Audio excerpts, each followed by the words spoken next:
नमस्कार. सिंधुदुर्ग जिल्ह्यामध्ये सावंतवाडी, मालवण, वेंगुर्ला आणि कणकवली या ठिकाणी परिषदेच्या, नगरपंचायतीच्या निवडणुका सुरू आहेत आणि या सगळ्या निवडणुकीमध्ये शिवसेना, भाजप अशीच लढत सगळीकडे दिसून येते आहे. कणकवलीमध्ये नवा प्रयोग करण्यात आला आहे. तो शहर विकास आघाडीचा प्रयोग यावेळेस करण्यात आला. सर्व पक्ष एकत्र येऊन संदेश पारकर हे नगराध्यक्षपदाचे उमेदवार ठरवून त्यांनी पॅनल तयार केलेला आहे आणि कणकवलीच्या या लढतीकडे सगळ्या राज्याचं लक्ष लागून राहिलेलं आहे. माझ्यासोबत आहेत माजी आमदार राजन तेली. खरं तर हे हेच या सगळ्या पूर्ण व्यूहरचनेमधले मुख्य आहेत आणि त्यांच्या डोळ्यासमोर कणकवली म्हणून एक विकासाचा एक आराखडा तयार आहे. त्यांच्याशी आपण आज या संदर्भात बातचीत करणार आहोत. नमस्कार. नंबर वन निर्धारणमध्ये आपलं स्वागत आहे. कसा काय प्रचार चालू आहे कणकवलीमध्ये विशेष करून? कणकवलीतनं पूर्ण जिल्ह्यातच लोकांचा खूप रिस्पॉन्स या ठिकाणी मिळतोय आणि विशेष करून कणकवलीमध्ये लोकांनीच ही निवडणूक हातात घेतलेली आहे. जनतेनेच निवडणूक हातात घेतल्यामुळे संदेश पारकर हे विजयी होतीलच, पण त्याचबरोबर जास्तीत जास्त नगरसेवक निवडून येण्यासाठी आमची व्यूहरचना तशा प्रकारची चालू आहे. आणि मला खात्री आहे की आम्हाला जी निशाणी नारळ मिळाली, म्हणजे आम्हाला अपेक्षित निशाणी ही पूर्ण पॅनलला नारळ निशाणी मिळाली आहे. आणि त्याच्यामुळे कदाचित इथला देव स्वयंभू असेल, इथले भालचंद्र महाराज असेल, त्यांचा आशीर्वाद रूपीच तो नारळ आहे. आणि त्या सगळ्यामुळे आम्हाला अतिशय चांगल्या प्रकारचा एक अजून उत्साह सगळ्या कार्यकर्त्यांचा वाढलेला आहे. आणि त्यात सगळ्यात महत्वाची जी आपल्याला या ठिकाणी ज्यांना महत्व द्यावं लागेल की ज्यांनी ही निवडणूक हातात घेतली, ते आमचे नेते आणि आदरणीय कुडाळ मालवणचे आमदार निलेश राणे साहेब यांनी निवडणूक स्वतःची आहे अशा प्रकारची निवडणूक त्यांनी हातात घेतली. त्यांना अतिशय तरुण वर्गाचा प्रतिसाद मिळतोय. त्यांची विधानसभेतली भाषणं, ते आज करत असलेल्या म्हणजे 1 वर्षाच्या कार्यकाळात त्यांनी केलेला मालवणमध्ये असेल, कुडाळमध्ये असेल, ज्या डेव्हलपमेंटच्या योजना आणल्या आणि त्यांनी जबाबदारी पूर्णपणे ह्या कणकवलीची विकासाची घेतली. आज नगर विकास खातं हे आदरणीय शिंदे साहेबांकडे आहे आणि म्हणून ह्याच माध्यमातून मग देवेंद्र फडणवीस साहेब असतील, शिंदे साहेब असतील, या सगळ्यांच्या माध्यमातून कणकवलीसाठी विकासाला लागणारे सगळे पैसे हे त्यांच्या माध्यमातून आणू अशा प्रकारचं आश्वासित त्यांनी या ठिकाणी केले. आणि त्याहीपेक्षा सगळ्यात महत्वाचा मुद्दा की कणकवलीचं जे प्लॅन आहे, जो डीपी प्लॅन आहे, हा डीपी प्लॅनवर तसं कोणी लक्ष दिलेलं नाही. बऱ्याच शेतकऱ्यांची अडचण आहे. सर्वसामान्याला घर बांधायचं आहे, सर्वसामान्याला घराची दुरुस्ती करायची आहे, तर बराच वेळ त्याच्यात लागतो. त्याहीपेक्षा शेतकऱ्यांच्या बऱ्याचशा जमिनी ज्या आहेत या आरक्षणामध्ये अडकलेल्या आहेत. त्या लोकांचं म्हणणं असं आहे की आमची गावाच्या वेशीवर, इथे एका बाजूने नागवे लागतं, एका बाजूने हरकुळ लागतं, त्या वेशीवर आमच्या बऱ्याच जागा आहेत राणे कुटुंबाच्या. तर तुम्ही तिकडे जी आरक्षणं टाकलीत तर ह्या जागा फ्री होतील आणि मग एक तिथून डीपी रोड काढला तर एक गावाचा पूर्ण 100% जो विकास सगळ्या भागात त्या ठिकाणी होईल, अशा प्रकारे त्यांनी मागणी केली आहे. त्यांना पण आश्वासित केलेलं आहे की शिंदे साहेबांच्या मार्गदर्शनाखाली मुंबईत या ठिकाणी मीटिंग घेतली जाईल आणि जेवढं त्या डीपी प्लॅनवर सगळ्यांना बरोबर घेऊन जे काय करता येईल ते आपण करू, अशा प्रकारचं पण आश्वासित निलेश राणे यांनी पण त्या ठिकाणी केलं आहे. म्हणून या निवडणुकीत अगदी तळागाळातल्या सगळ्या लोकांचा, व्यापाऱ्यांचं तर आहेच, साध्या रिक्षावाले असतील, सगळे असतील, रस्त्यावर बसणारे भाजीवाले असतील, त्यांना जो मधल्या काळात त्रास झालाय, त्यामुळे त्यांनी सांगितलं की समोरच्या लोकांनी किती पैसे वाटले आणि काय वाटले तरी आम्ही जे गाव विकास आघाडीचं पॅनेल आहे, शहर विकास आघाडीचं पॅनेल आहे, त्याच्याबरोबर राहणार. आणि म्हणून विजय 100% आहे. नक्कीच. तुम्ही आता बोलता बोलता म्हणाले की आमदार निलेश राणे स्वतःच उतरलेले आहेत आणि लोकांनी ही निवडणूक आपल्या हातामध्ये घेतली आहे. तर दुसरा एक मुद्दा तुम्ही म्हटलात की नारळ आता फिराक लागलेलो असा, म्हणजे तुम्हाला ती योगायोगाने मिळालेले चिन्ह देखील चांगलं मिळालं असं तुम्ही म्हटलात. ज्या पद्धतीने जे उमेदवार तुमचे नगराध्यक्ष पदाचे आहेत, ती मागच्या निवडणुकीत काही फरकाने पराजित झालेले होते. आज आता त्यांना मिळणारा प्रतिसाद कसा काय? कारण शेवटी संदेश पारकर आणि कणकवली हे एक मोठं एक नातं आहे, हे कसं अबाधित आहे. तर त्या सगळ्या याच्यामध्ये त्यांना प्रतिसाद कशा पद्धतीने मिळतो? मागच्या निवडणुकीत निलेश राणे पण बरोबर नव्हते. मागच्या निवडणुकीत माझ्यावर पार्टीने जबाबदारी टाकल्यानंतर मी पण त्या निवडणुकीमध्ये सहभागी नव्हतो. मी मुंबईत होतो. कारण त्यावेळी भारतीय जनता स्थापना दिवस होता आणि त्याच्यामध्ये ती जबाबदारी पार्टीने टाकली होती. त्यामुळे मी किंवा निलेश राणे ह्या त्यांच्या निवडणुकीत सहभागी झालो नव्हतो. मागच्या निवडणुकीत काही गोष्टी ज्या आमच्या नंतर लक्षात आल्या त्या संदेश पारकर यांचं जे काही व्यूहरचना होती ती चुकली होती. काही ठिकाणी मैत्रीपूर्ण लढती झाल्या. ह्या सगळ्या लढती त्यांना अतिशय आत्मविश्वास थोडासा नडला असं म्हटलं तर चुकीचं होणार नाही. त्या लढतीमुळे पण त्यांचं नुकसान झालं.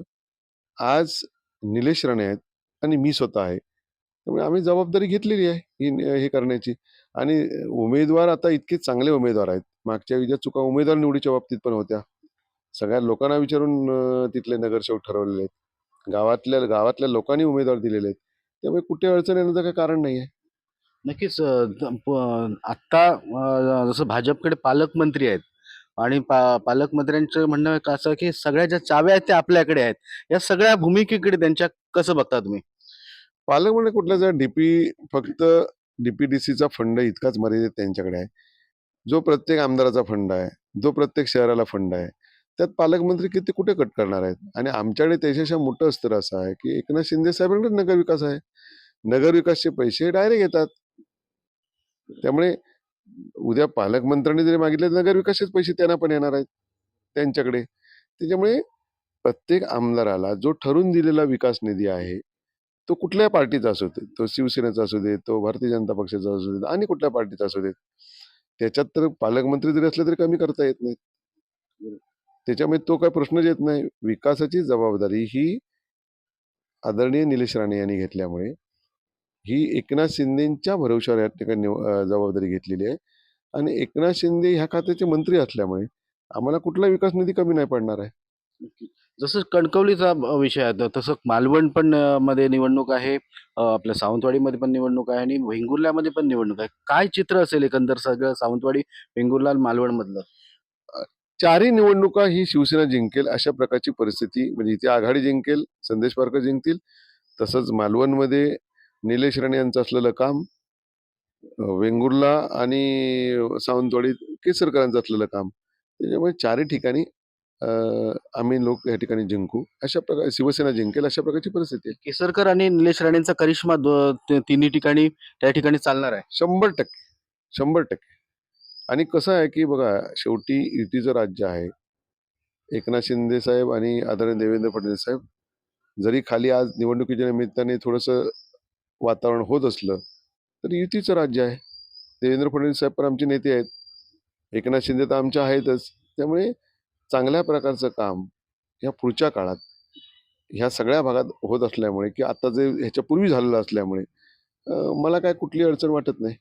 नक्कीच आपण पुन्हा एकदा कणकवलीकडे येऊ. साहेब, कणकवलीशी तुमचं नातं आहे. जरी तुम्ही काही वर्ष सावंतवाडीच्या मतदारसंघामध्ये जरी असलात, तर राजकीय किंवा तुमची कर्मभूमी जी आहे, जन्मभूमी ही साधारण कणकवली आहे, याच्याशी नातं आहे. या शहराच्या विकासाच्या दृष्टिकोनातून या आघाडी म्हणून आहे आणि राजन दिलींच्या डोळ्यासमोर काय धोरण आहे? कसं असेल शहर कणकवली शहर? हो, आम्ही एक रोडमॅप ठरवलेला आहे. जसं काल परवाच निलेश राणे यांनी मालवणचं रोडमॅप काय पुढे असणार ते सांगितले. बघा, आता कणकवली एक हायवेवरचं शहर आहे आणि ह्या शहराला अजून नावारूपाला येण्याची खूप चांगली संधी आहे, काम करण्याची संधी आहे. योगायोगाने दोन्ही नद्या कणकवली शहराच्या बाजूसून जातात. त्या नद्याला चांगल्या प्रकारचा विकास करता येण्यासारखा आहे. इथे एक नाट्यगृह नाही आहे, तसं एक चांगलं नाट्यगृह इथं करता येण्यासारखं आहे. तिसरं, इथे ड्रेनेजची सिस्टीम नाही आहे. तर चांगली ड्रेनेजची सिस्टीम आपल्याकडे असली पाहिजे, कारण आम्ही जे प्रचारात फिरतो ते डासांचा प्रादुर्भाव मोठ्या प्रमाणात आहे. ते ड्रेनेज सिस्टीम व्हायला पाहिजे, त्या दृष्टिकोनातून प्रयत्न आहेत.